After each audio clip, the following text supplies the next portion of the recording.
Hi guys! Kamusta po kayong lahat? So ngayon nagagawa pa tayo ng general love reading. At sa mga bago lang po sa channel ko, don't forget to hit like and subscribe para po updated kayo sa videos na i-upload ko.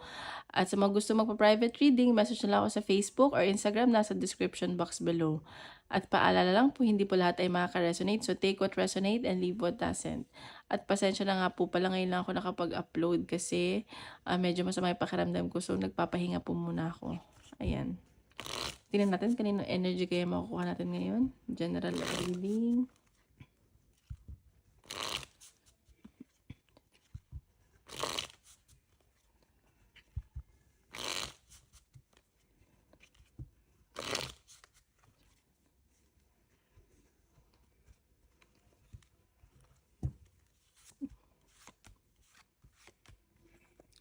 Okay, sa nakikita ko dito, itong person nyo siguro mabarkada. At sa nakikita ko, medyo galito sa inyo. At nakikita ko, tinataasan niya yung pride niya. Medyo ano to, controlling tong person nyo. Ayan, so may nakikita din akong may mga third party involved sa trabaho, ganyan. Ayan. So, ayan, may mga blockages sa connection nyo. May involved din na pera. Siguro pinag-aawayan nyo ay tungkol sa pera or support, ganun. So, yun nakikita ko. Or mabarkada tong person nyo. Oops. Isa lang po.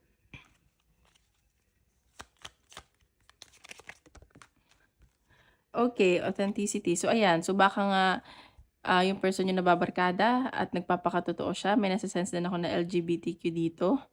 At nakikita ko, mas nakikita nyo yung support sa kaibigan kaysa sa'yo. Ganon.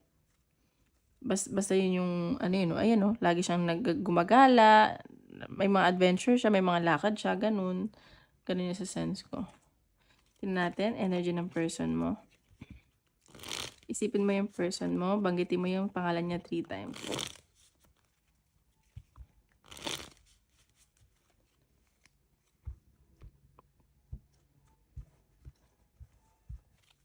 Okay, energy ng person mo.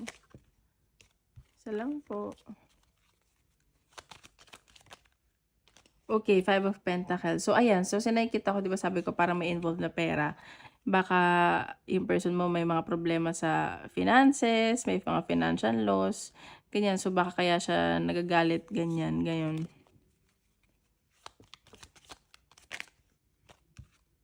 Ayan, justice. So, ayan, may mga binabalanse itong person mo. At nakikita ko may inaasikaso siguro to sa sarili niya. May hinihingi siyang hustisya, ganun. Basta may mga binabalanse siyang mga bagay-bagay. At sa nakikita ko dito, may minamanifest tong person mo. Mahal ka naman ito. Medyo ano lang siya, siguro busy lang sa trabaho. At sa nakikita ko, mas nagpo-focus siya sa goal niya ngayon. Ganun yung nasa sense ko. Ayan, 6 of Wands. So, may nakikita akong pag-travel. Itong person mo, may mga choices siyang ginagawa ngayon. Siguro naguguluhan siya, ganun. Sa nakikita ko maraming tukso sa paligid niya. Marami kasi nagkakagusto eh. And hindi niya alam kung sino yung, alam mo yung pipiliin. Gusto niya mag-focus sa goal niya. 3 of Pentacles. See? Sabi ko sa'yo, busy tong person mo sa work. Kahit na marami nagpapapansin sa kanya, ganyan. Minsan hindi niya na iniintindi eh. Kasi, ano to eh, may mga parang sariling mundo. May mga collaborate siya, ganun. Basta busy sa trabaho. Ayan, 10 of Cups. May nakikita akong may binabalak siyang reunion, ganun.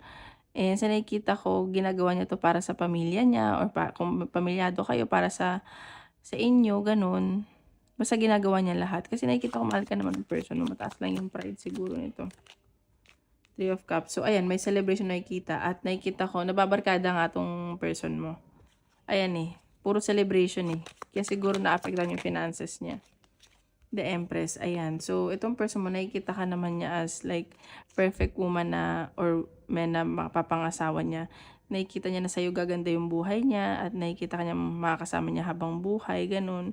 Or ikaw itong tumutulong sa kanya para umunlad, ganun. The Chariot. So, ayun, may nakikita akong pagbiyahe sa person mo or ikaw yung babiyahe papunta sa person mo. Ayan, mabilisan lang to. Success, may nakikita akong success. Ayan, Queen of Wands, attracted to sa'yo at passionate. May mga pagsisisi siya, panghihinayang, ganun. So, tingnan naman natin energy mo. Energy mo towards your person.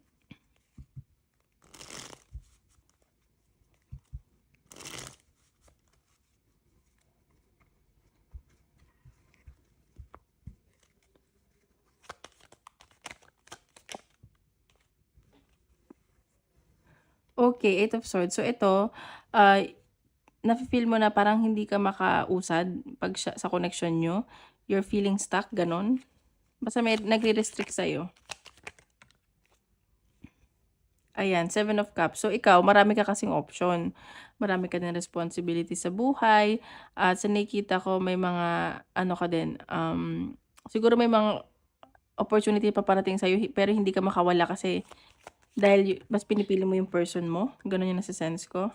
Ayan o, hindi ka rin makatulog kakaisip, ina-anxiety ka na, and nakikita ko sobrang nag-overthink ka. Three of Wands. So, may pag-travel. So, nakikita ko dito, baka pupuntahan mo yung person mo or siya yung pupunta sa'yo.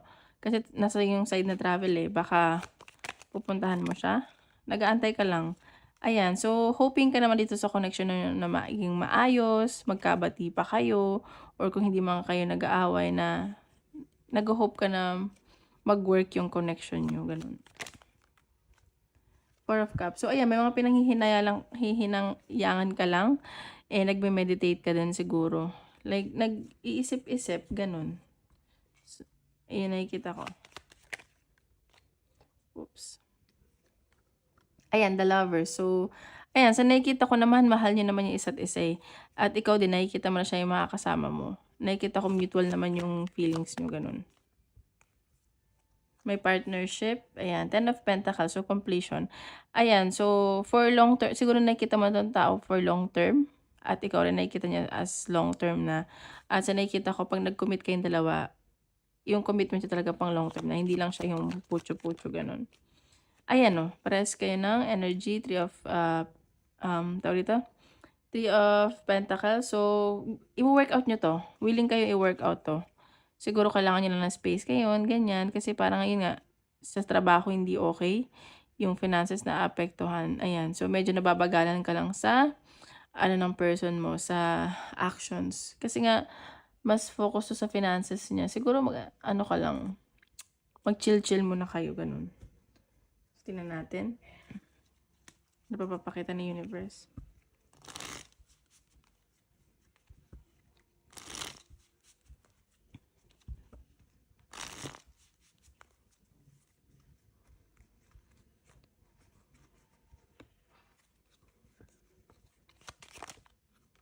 Ayan, single, not in a relationship. So, ayan, baka nga ikaw hindi ka single, gusto mo maging single, at baka hindi naman kayo, ganun. Ayan, so baka nag-aantay ka ng tawag from them or sila. So, nakikita ko baka tawagan ka nila. O tawagan mo sila. Ayan, magnetic attraction. Ayan, kakasabi ko lang.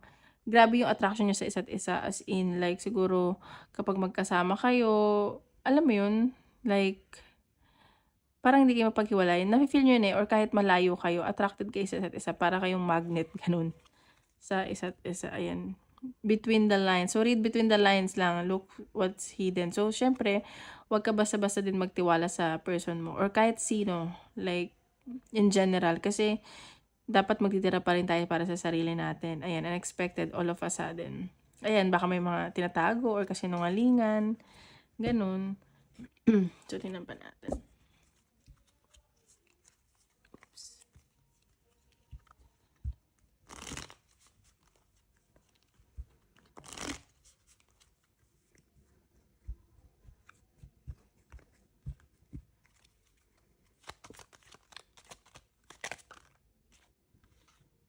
Ayan, so nakikita ko mayroon ditong dominante ang energy. Baka isa sa inyo ng person mo, dominante. Ayan, parang namamanipulate, ganun. So, ikaw parang nagdadalawang isip, o yung person mo, nag-aalala ka, ganun. Kasi parang feeling mo na mamanipula ka. Ayan, so ayaw mo na, dumaan ka na kasi ang dami mo nang sinuffer sa buhay mo, like, na-depress ka na, ganyan, at ayaw mo na maranasan yan. Ayan, no, parang nag-iingat ka na dito, kung may mga deception, ganyan, so focus ka na lang sa goal mo. At sa nakikita ko na may new beginning na paparating. Ay, natuto ka na kasi. Ayan, natuto ka na. So, ayan, advice from the universe.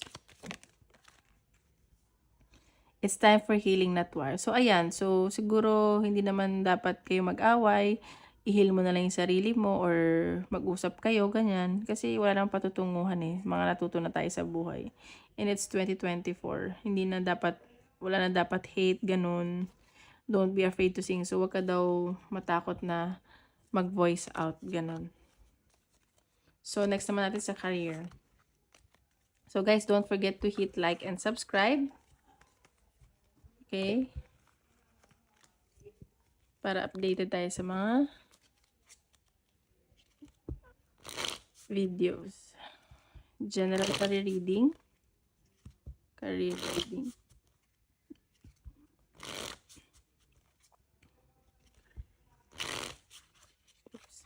Oops.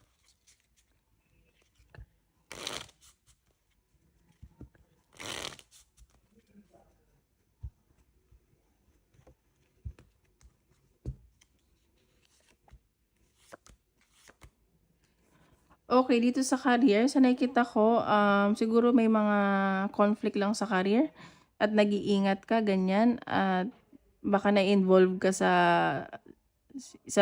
lalaki or babaeng pamilyado. Ayan o, parang may nabubuong feelings, ganun. Pero parang biglang nawala, ganun.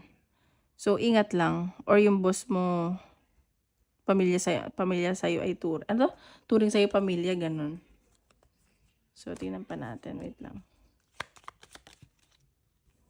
Ayan, reverse. So, nakikita ko, may new beginning na paparating sa career mo. Ayan, nagme-meditate ka, gusto mo na mapag-isa. So, sinasabi dito, maging pagpakatotoo ka lang sa sarili mo. Ayan, may adventure ka nakikita, baka may pagbiyahe ka.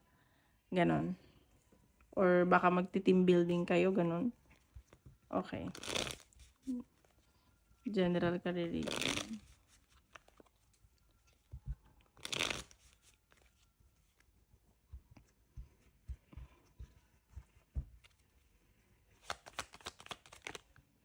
Okay, King of Cups. So, nakikita ko dito, siguro nga baka may nagkakagusto sa'yo. So, mag-ingat ka lang baka ma-involve ka sa third party. Or nakikita ko na passionate ka dito sa ginagawa mo. Like, mahal mo talaga tong trabahong to. Ano? Ayan, so, sa career mo, siguro may iniisip-isip ka dito from the past. Or parang may stalemate energy, stagnant energy. Baka may nagkakagusto sa'yo dyan. Ayan, maganda rin nakikita ko, magiging maganda na yung kaperahan mo. Siguro, babalik ka sa bago mong trabaho, ganun. Or may babalikan ka, ganun. Magiging maganda na yung kaperahan mo. Ayan, no, may pag-travel. So, baka nag-aantay ka lang. Or nakikita ko na may iniisip ka dito. Baka may bago kang trabaho, pero iniisip-isip pa rin yung past, ganun. Maganda yung kaperahan mo. May pag-travel ako nakikita sa'yo. Siguro nag-aantay ka lang. Ayan. So, siguro may nangyaring ending or betrayal. So, iniisip-isip mo pa din yun. Pero you're willing to move on kasi ang daming kasinungalingan or mga tinago sa'yo, ganyan. So, mag-ingat ka lang din. Ayan o, may success card. So, mabilisan lang to. May biyahe talaga. So, sinasabi dito, mag-save ka ng pera mo. Ayan o, Ace of Pentacles. Kasi maganda yung kaperahan mo. At nakikita ko na magsisave ka, magdadamot ka na, hindi ka na masyado magiging mapagbigay, ganun. So, mag-ingat ka lang din sa taong nagkakagusto sa'yo. Baka may mga tinatago, nagsisinungaling, ganyan. Tingnan pa natin. Ayan, yung pag-travel mo sa trabaho, malamang ka rito. Like, magiging maganda daw. Like, magiging busy ka sa work, ganun. Marami kang katatrabahuhin. Ayan, so, nakikita ko dito kung na-betray ka siguro sa mga taong dahil siguro kinaiinggitan ka, gano'n maraming nakukuha mo yung atensyon kasi ng mga tao, eh. Iba yung charisma mo, gano'n. Basta magaling ka, gano'n. Sa nakikita ko, ayan, baka kaya siguro maraming nagbe-betray sa'yo kasi masyado ka din nagtitiwala, gano'n. Ayan, so magiging masaya ka naman dito. Ayan, may hope. Ayan, baka magkatrabaho kayo ng partner mo or dun mo ma-meet kung wala ka pang partner. Ayan, nag-aantay ka lang. So, ayun. So, tingnan pa natin. Sa career.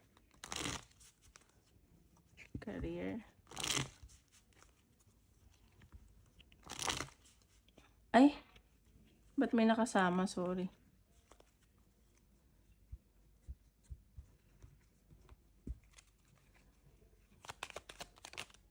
Ayan, right. So, ayan, baka medyo lutang ka lang ngayon, may mga iniisip ka. Feeling mo ayan, confinement. So, baka makukulong ka na naman dun or mapupuntahan ka, parang wala ka ng social life, gano'n. Ayan, pero sa nakikita ko lahat naman ng pagtatrabahuhan mo ay magbubunga. Okay, so baka ma-feel lonely ka lang, ganyan, mag-ingat ka lang. Ayan, so medyo magiging disturb ka lang, pero it will be fine. So, tingnan natin advice, career advice.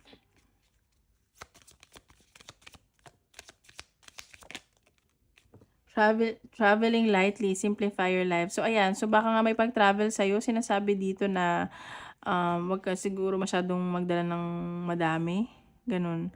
At dalhin mo lang yung mga kailangan mo or wag ka masyadong basta ingat ka na sa pag-travel mo. Wag masyadong madaming dalhin, gano'n.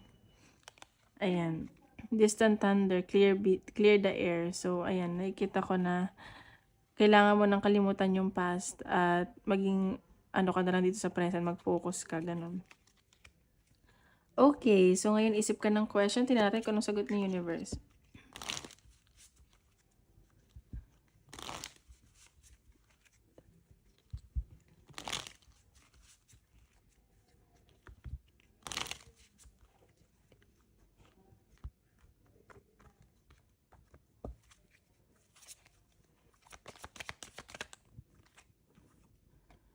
Forgiveness. So, ayan, kailangan mo daw magpatawad. No need to worry.